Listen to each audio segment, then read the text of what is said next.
host of the Gridiron.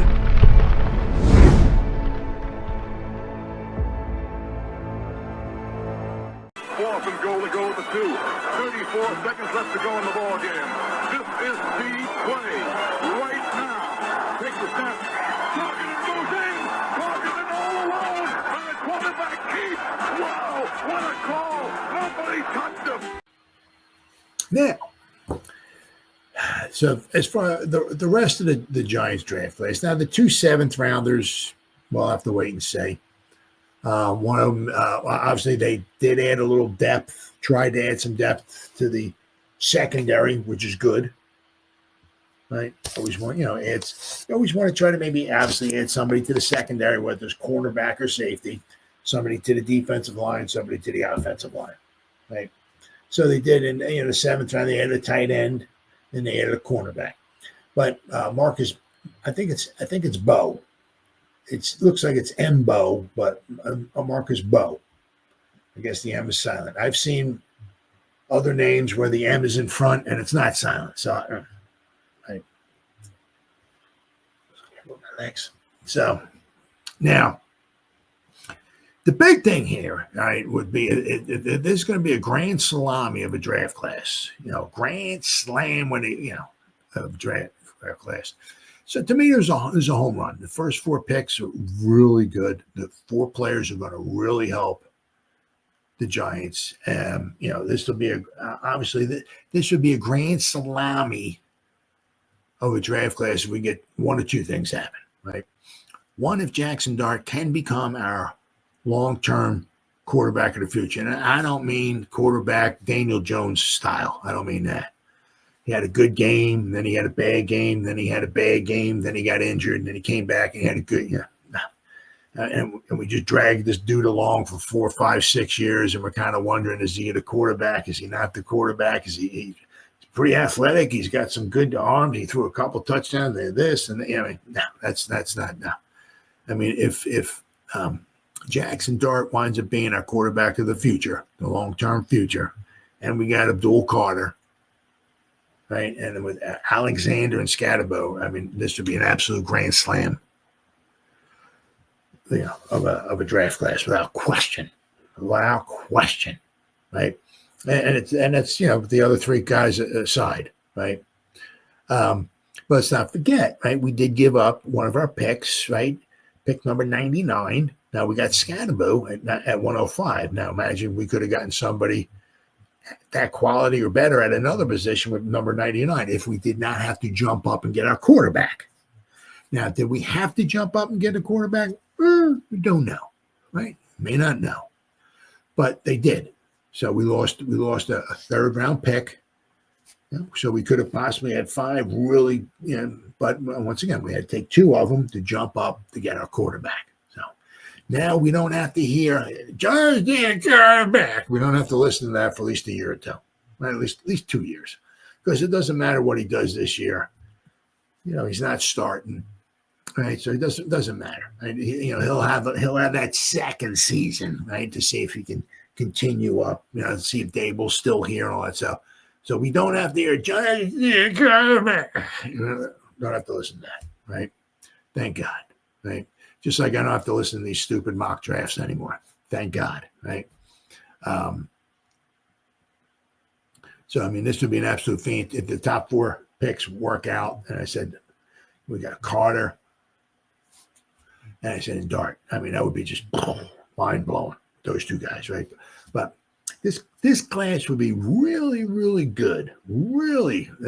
I mean, Shane would hit it out of the park once again if we can get Marcus Bo, who's a tackle. Let me pop it up here. Who was a tackle in college. Okay. But it looks like he might wind up being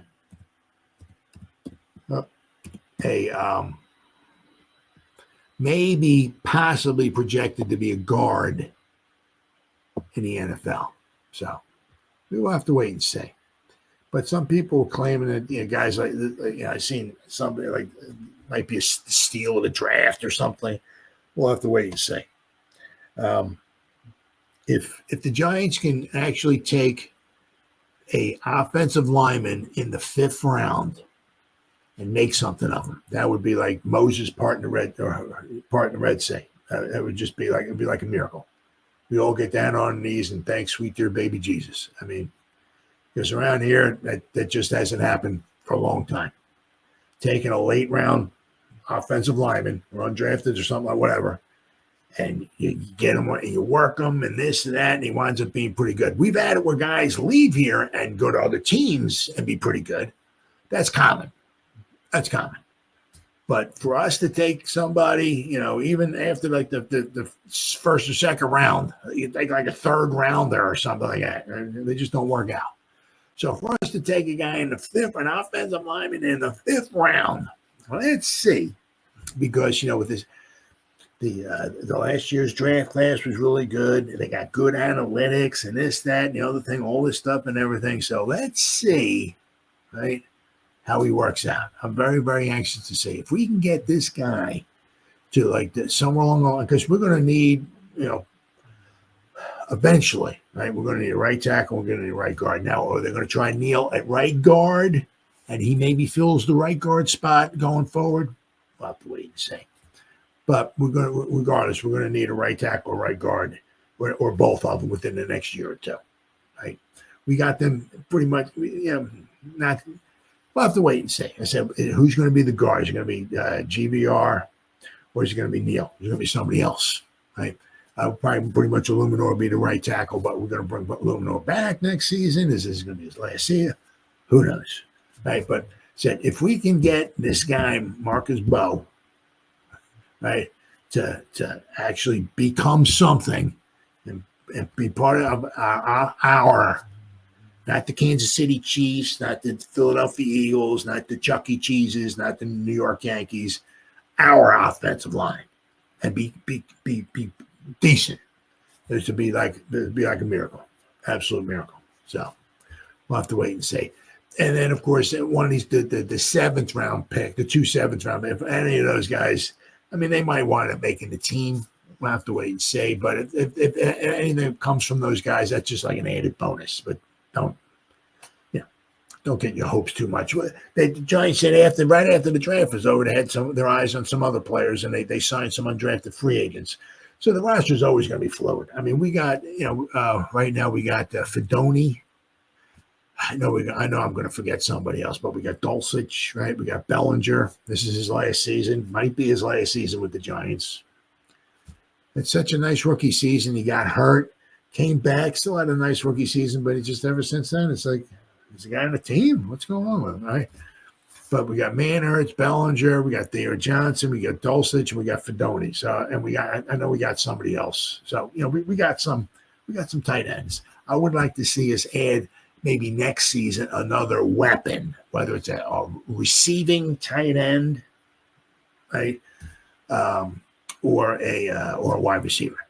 But we didn't add one of those, right? But you can't have everything, right? Maybe that might be something maybe for next year. I'll have to wait and see. But I said if we can get this 5th round pick to work out, that would be fantastic. Now, I said the 2. I mean, we'll have to wait and see. I mean, we're only carrying like probably 3 tight ends on the 53. Who are the 3 going to be? Is it going to be Theo? Is it going to be Dulcich? Is it going to be Manhurts? Is it going to be Bellinger? Is it going to be Fedoni? Where are we at here? All right, so we got, let me go real fast here. Well, I'm not going to go over all the, right, but I'll go over, let's see here. Oops, Scatterbill here. And once again. Oh, I read a lot of this stuff here. 20 is rookie, his first season with Arizona State in 2023 was a finalist for the Paul Hornung Award for the nation's most versatile player. Honorable mention, All Pac-12 Conference. Led the team with 788 rushing yards, 9 rushing touchdowns. The only player with 1 passing TD, rushing TD, receiving TD, and a punt, I guess, TD in 2023. And a punt. He punted 8 times. Wow.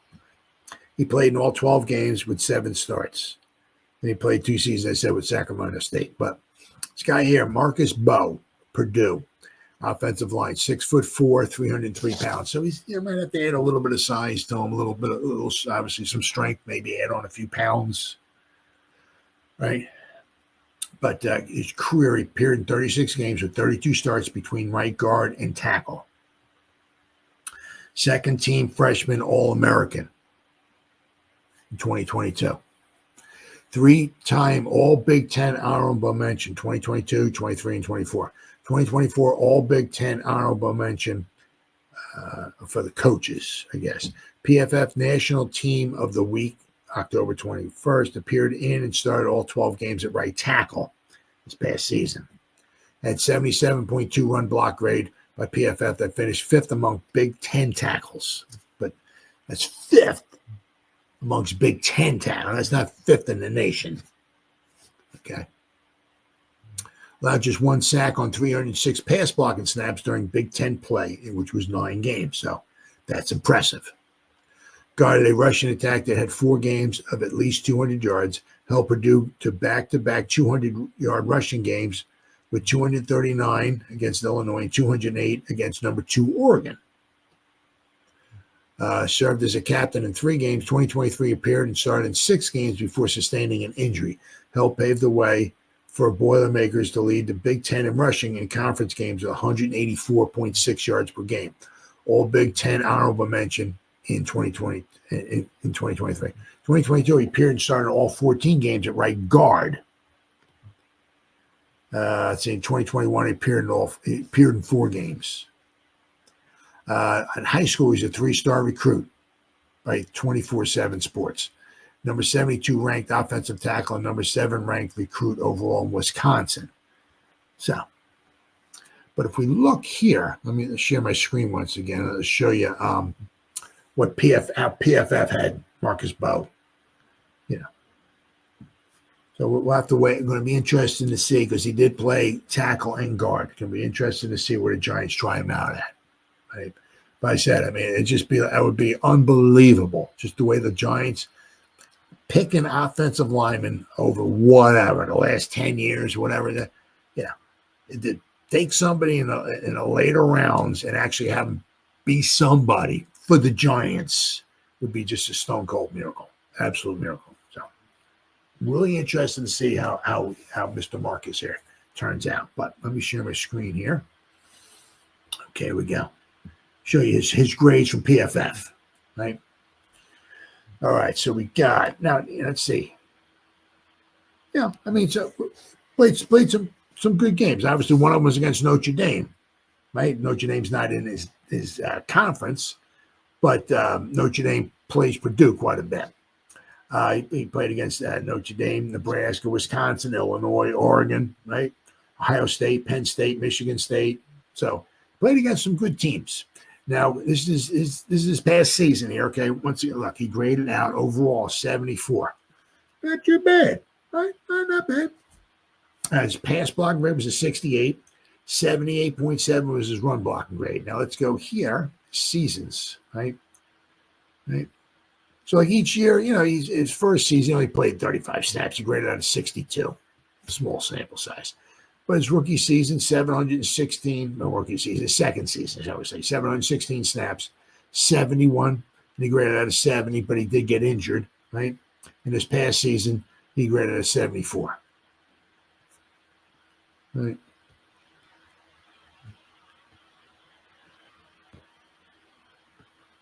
So, now let me see here. If we can offense. Let's see if I got here. Offensive blocking. Is this it? Try pass blocking. There we go. All right, pass blocking. So what did he give up this past season? According to PFF, that's all I'm going by here. This past season, he gave up 3 sacks. 2 of them were against Notre Dame. So, right, and the other one was against Penn State. But against Michigan State, Ohio State, Oregon, some of these other teams, he didn't give up any sacks again. So he gave up sacks in 2 games this past season. he gave up a grand total of 25 pressures. He gave up 3 sacks, 1 hit, and 21 hurries. So apparently, after the whole season was over with, Marcus Bowe only gave up, there was only 4 times, for what I'm seeing here, according to PFF, that his defender actually hit the quarterback. They hit the quarterback 1 time and they sacked him 3 times. And the other 21 times he got a hurry. But not too bad. Now let me see, what about 2024? I'm sorry, 2023. What we got there? He got injured. He only gave up 1 sack, okay? And 254 pass blocking snaps, rated out of 76.4. He gave up 1 sack and 1 hit. He gave up 9 hurries. So he played, whatever, half the season, not quite half the season. He gave up 1 sack. Now, his 2022 is the first season he played a lot of snaps. What did he give up here? Don't even know. But he didn't even give up a sack. He gave up a grand total of 14 pressures all season long. Now, this was at right guard, okay? I didn't even look. Okay, so 2022, he played strictly right guard. Didn't give up 1 sack all season long. Okay, the year 2023, the year he got injured, he played right tackle. And this past season, I think he played right tackle too. Yeah. Okay. So, not that he gave up a ton of sacks or anything like that, but you'll notice, right, his 2022, the year he played the whole season, he played right guard the whole season. Right guard all season long. Starter all season long. Graded out of 69.4. Probably had a couple stinker games. He had one against Maryland. Yeah, but that was only his second season now, right? And but he didn't give up 1 sack. Now, the thing is, he's only about 300 pounds, 305 pounds. If he's going to start, they're going to push him in the inside. They're going to want to get a little bit of weight on the guy, because if you're going up against somebody like, say, Sexy Dexy, who weighs like 350, and you're 305 pounds, he's just going to pick you up and throw you into the 37th row of the bleachers, and Sexy's going to go back there and eat your quarterback, right? So they're going to have to get some size and some strength on this guy, some weight on him, right? But he's got nice height, right? But they can fill him out a little bit, add like maybe 10, 15 pounds onto him. Wouldn't be bad. But said the 1 year he played guard, didn't give up a sack all season. He only gave up 14 pressures the whole season long. So basically 1, 2, 3, 4, 5, 6, 7, 8, 9, 10. He played in 14 games his second season, which was in 2022, at guard. He gave up 1 pressure per game. Not too bad. And once again, it's the same thing. I mean, played against Penn State, right? Wisconsin, Iowa, Michigan, LSU. So he played against some tough guys, right? So, but let's see what we got here. Pass block, let's go overall once again. Offensive grade overall. So, I mean, his past season, his run block was a 78. His pass block was a 68. So, solid grades, but once again, this is, this is college. Now, he went up against some good players, don't get me wrong, but, in the pros, everybody's Alabama. I think that's what they say. Well, maybe Alabama took a step back. Everybody's Ohio State. Well, however you want to do it, okay? So, it's going to be very, very interesting to see if Marcus Bowe, anything comes from him. To me, it'll be a miracle. I was almost kind of a little bit of bummed out, okay, when they took him that late in the draft, because it's like Giants. I mean, it just we pick guys, we pick offensive linemen late in the draft, and they just don't turn out into anything. It's like, what have we done? You know what I mean? It's like we did so well last year with Tyrone Tracy Jr. What are we doing here? Are we wasting a pick? What are we doing? But no, we'll have to wait and see. All right, and then we have, where are we at here? Now, the little thing here says, it's from SI.com. The draft steal, inside offensive lineman Marcus Bowe from Purdue. Giants drafted Marcus Bowe with the 154th pick in the draft. And they said they might have gotten a steal out of it. So, an NFL draft where the Giants have been adding great value so far. They added to that with the 154th pick by adding Purdue offensive lineman Marcus Bowe. Bowe was expected to be drafted much higher than this, but he was available here due to some rumored medical questions and size concerns.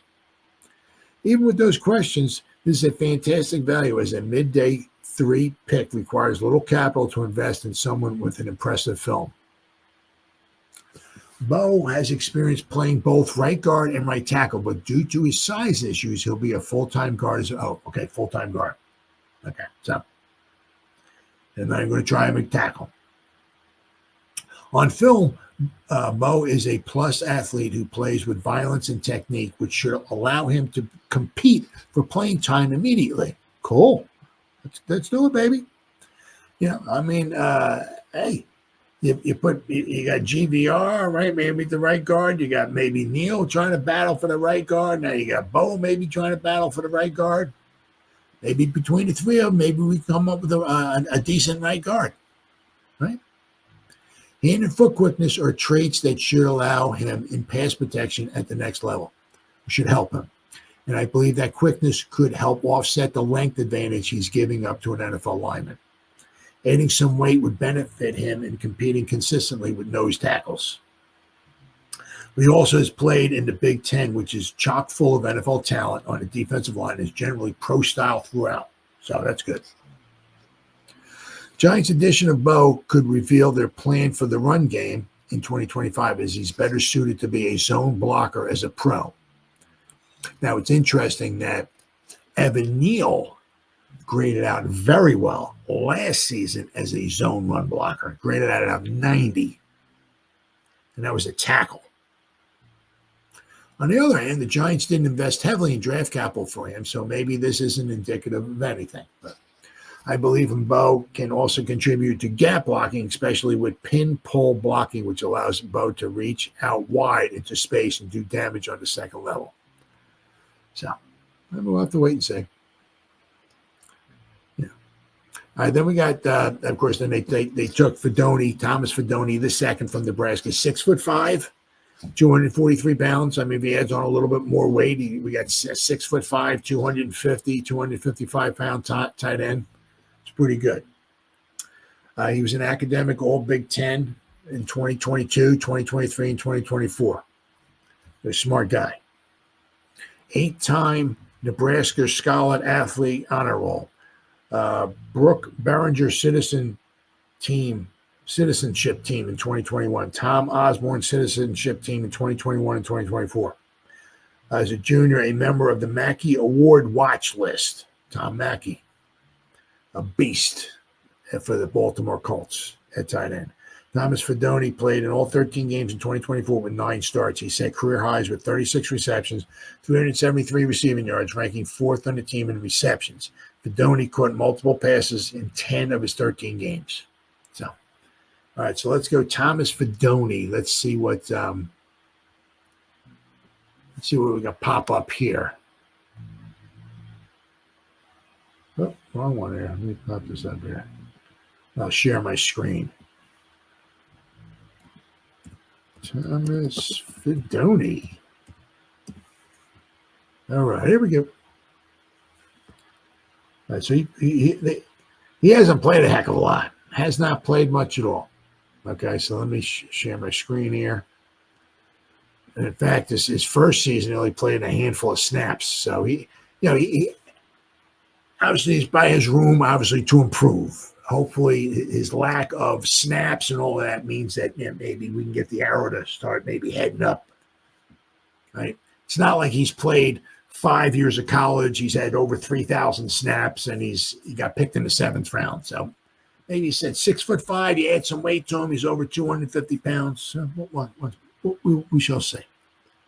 All right, we got here. All right, let me share a screen here. All right, now this is past season. He played a grand total of 493 snaps. Right. Graded out of 62 overall. 65.3 passing grade. His pass block was a 77.8. His run block was a 56.8. But you'll notice here, right? I mean, he hasn't played a whole heck of a lot. In 2023, he played almost the same amount of snaps as he did this past season. He played 478 snaps, graded out of 58.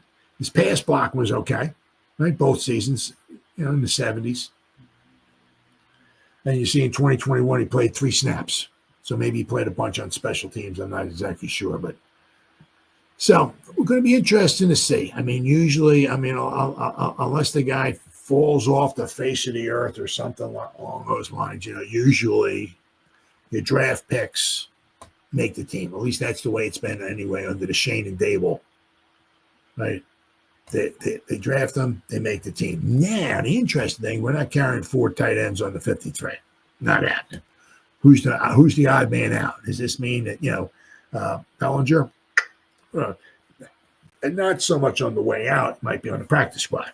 But as you go to the practice squad, it means somebody else another team can pick them off the practice squad and throw them on their team. So it's going to be interesting to see. But once again, it might be, I saw somebody say there could be maybe some depth for the future because this is Bellinger's last season. Or shall I say, this is Bellinger's 4th season.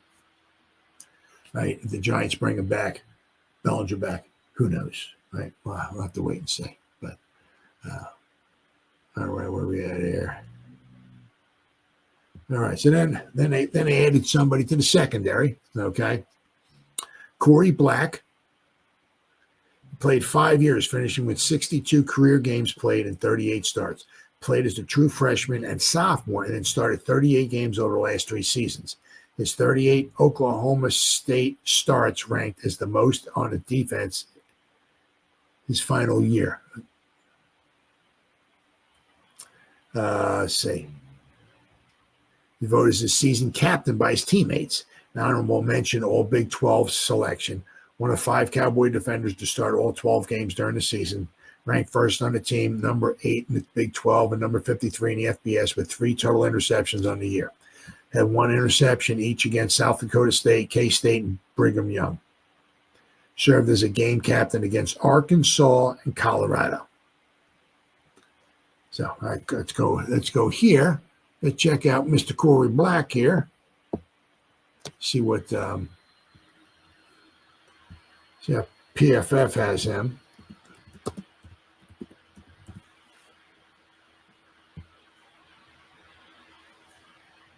No, there you go. Let's try defense. There you go. Right. So he's played in 5 seasons so far. All right, 5 seasons. Let me share my screen here. So he's got, unlike Fedoni, he's got a lot of experience under his belt. All right, here we go. Corey Black. All right, and share. Here we go. All right, so we'll notice here this past season, right?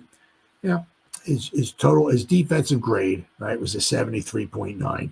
Run defense, 63.2. Tackling is 70.8. That's good, right?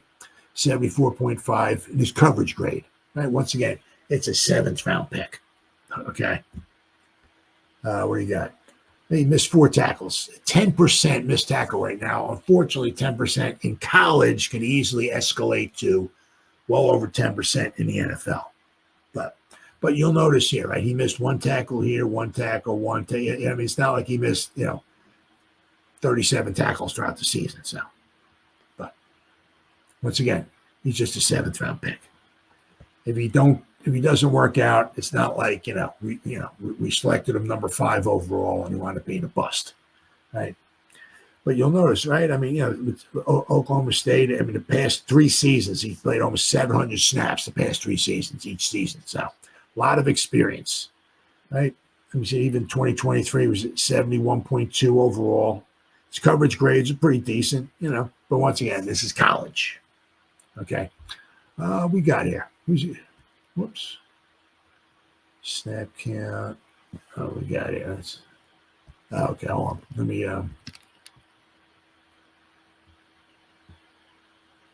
defense. Nope. Oh, wait. Okay. Whoops. I mean, you want to get South Dakota State, Arkansas, Tulsa, Utah, K-State, West Virginia, Brigham Young, Baylor. Oh, must have gone up against Scatterboo, right? Arizona State, TCU, Texas Tech, and Colorado. Oh, he won against Shedeur Sanders, right? So, once again, the 7th round picks, if they work out, fantastic. If not, once again, it's not the end of the world. But, all things considered, I really like this draft class. The two, I really like it. I like it a lot. But the thing that would really make it like a grand slam home run would be if Jackson Dart becomes our long-term quarterback of the future. This would be a fantastic to get that edge rusher. And I'm not saying the guy's going to be Eli Manning or anybody like that, but if you can get this guy to be our actual true quarterback, not the Daniel Jones. Well, he's pretty good, but then he sucked the next week, but then he got injured. But his rookie season, he was not too bad. I don't mean that crap. I mean, it'd be a fantastic. I said the other thing would be if we actually drafted an offensive lineman in the 5th round and he winds up being something. That would be, to me, that would be freaking mind blowing. But, I didn't really know last season. We took Theo Johnson in the 4th. Let's give. We took Tyrone Tracy Jr. He was a running back. He was a wide receiver. That's cool.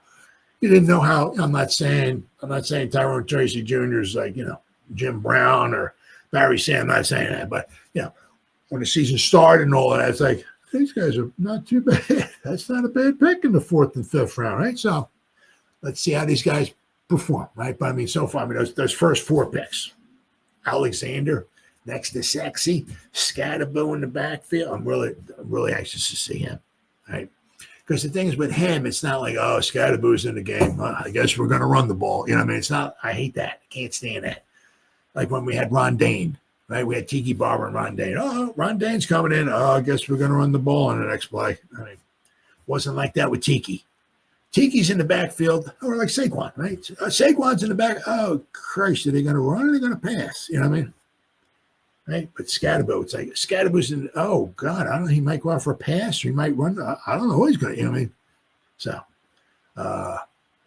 excited to see what maybe Dark can do. Right? So I really like this class. Really, really like this class. I think Shane did another phenomenal job. And let's not forget, okay, we lost pick number 99 because we got our quarterback, hopefully, of the future. So we lost a pick in the top 100.